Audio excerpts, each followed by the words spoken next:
Good morning, guys. It's Chancey.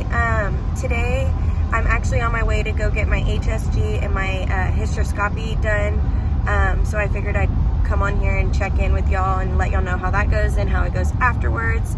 My husband's taking me. What's up? One gear and let's go. Let's do it. So I will let you know. Bye. Oh, also a little before information. So my face looks so swollen. I have no makeup, no nothing, because obviously you can't wear any of that for the surgery. And I have not had any kind of food in over 12 hours, no water, no nothing. So I'm ready to eat. I'm ready to get this out of the way.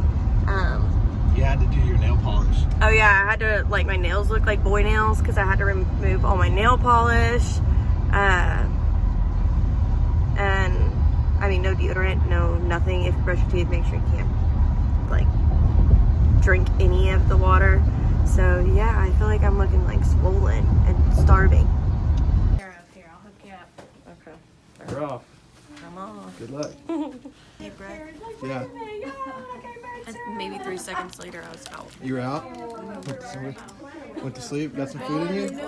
We're about an hour after the last video. So, you feeling okay?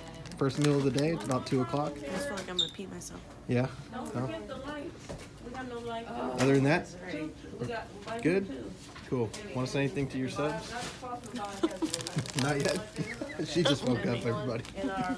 Hey guys, so I'm back. It's been a couple days post-surgery, and I'm feeling great. I mean, I pretty much feel back to normal. I had this surgery, how many days ago now?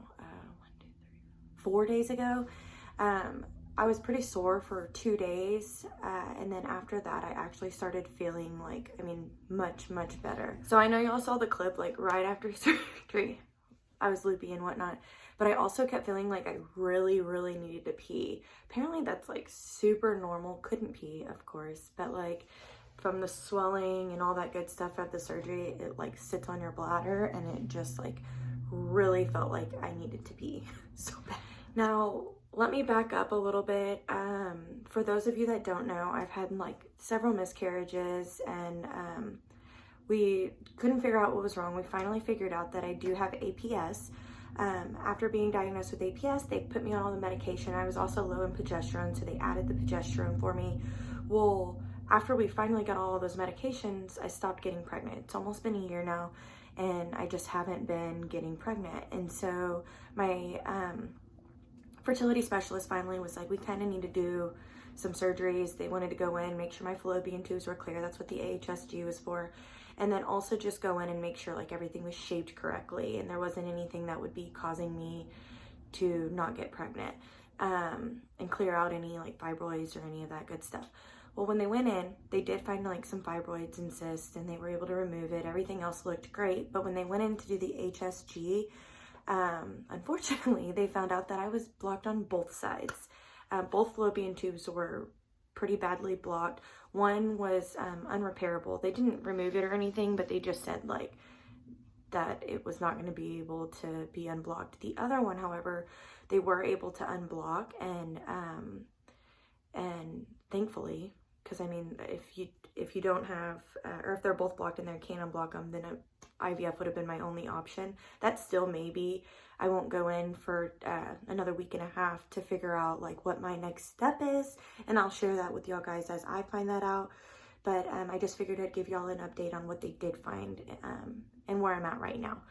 In the beginning, I was having all these issues, and we like finally figured out what was wrong, and I was on all the correct medications. Just unfortunately for my situation, it seems as if at the timing that I finally figured out what was wrong and what was causing my miscarriages, I also became blocked. So the timing just sucks. So even though I was on the correct medications, finally, it was completely pointless for me. Oh, I know I also, like, mentioned IVF, like, may still be my only option. The reason I did say that is because when I spoke with a surgeon briefly after surgery, and it's not my regular infertility doctor that I see all the time, so I won't see them till later, but when I spoke with them, they did mention that, like, being that they left the one that is still blocked, I'm at a much higher risk for ectopic pregnancies because of that. However, there is some, like, medications or stuff that I can take. I didn't ask what those medications would be. It was, like, directly after my surgery, like, questions were not coming to my head at that time.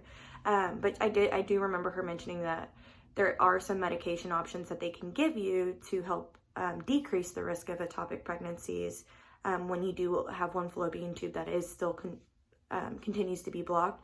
And so I guess that's something that we'll go over, but she did mention that like it'll depend on what my doctor says and what my risk levels are and things like that. And so that still may be my option. I don't know. And either way, like I'm okay. I just kind of want answers so that I can get there and have my baby. Going in, I know I talked about how like I couldn't obviously have the makeup or deodorant or any of those good things, and like my nail polish. Oh look, I have it back on now. But I couldn't have that on, but I didn't really, I guess, explain why. And I wasn't really sure why, but of course I asked while I was there. And that you can't have nail polish for one, because you have to have the blood oxygen thingy on your finger. And with nail polish, a lot of times those things won't read. So that was why you couldn't have that. And before, I also couldn't eat or drink anything. So I didn't eat anything after midnight the night before, and my surgery wasn't until 1:15 in the afternoon. So like I know that's not like a ridiculous amount of time, but when you like just can't and you're like anxious because you know it's coming up, like that was hard to do. So immediately after surgery, you see me like munching on some, I think it was like goldfish and apple juice. Oh, that was like the best meal of my life at that time. And right after surgery, actually for like the first hour, other than like feeling like I needed to pee, I felt pretty good. I didn't like really feel, I mean, I guess I felt like heavy on my bladder, but I didn't really feel like sore or anything. And I stayed awake for like 2 hours afterwards, feeling great. Like I feel ready to go. And then I like hit a wall and like crashed for the rest of the day. But that's just like coming off the medications. The next day I did wake up after the medication had like worn off and whatnot, and I had some like cramping and whatnot, but for the most part, I mean, it was a fairly easy surgery and easy recovery. I just figured I'd keep y'all guys updated on everything that's going on and everything that's to come.